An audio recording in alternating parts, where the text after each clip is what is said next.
आज अमावस्या है यानी पितृ विसर्जन का दिन। पितृ विसर्जन कब किया जाता है?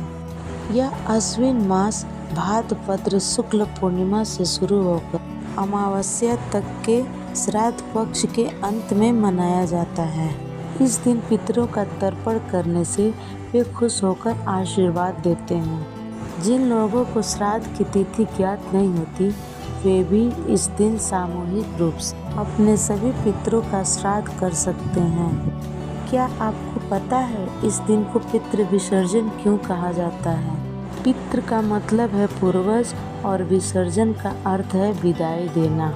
इस दिन पितरों का श्राद्ध, तर्पण और पिंडदान करके उन्हें सामूहिक रूप से विदा किया जाता है। इसे सर्वपितृ श्राद्ध भी कहा जाता है। इसे पितृ विसर्जन इसलिए कहा जाता है क्योंकि इस दिन पितृपक्ष का समापन होता है और पितरों को पुनः उनके लोक में विदा किया जाता है। प्रातः स्नान के बाद संकल्प लें, तिल, कुश और जल से तर्पण करें।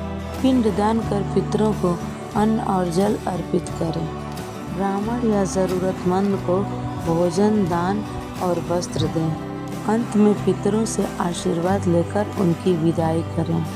इस दिन किए गए श्राद्ध, तर्पण और पिंडदान से सभी पितरों की आत्माएं तृप्त होती हैं। गरुड़ पुराण में कहा गया है कि पितृ विसर्जन पर किया गया श्राद्ध सभी पितरों तक पहुंचता है। महाभारत में भी वर्णन है कि जो लोग पितृ विसर्जन करते हैं उनके कुल में पितरों का दोष नहीं रहता।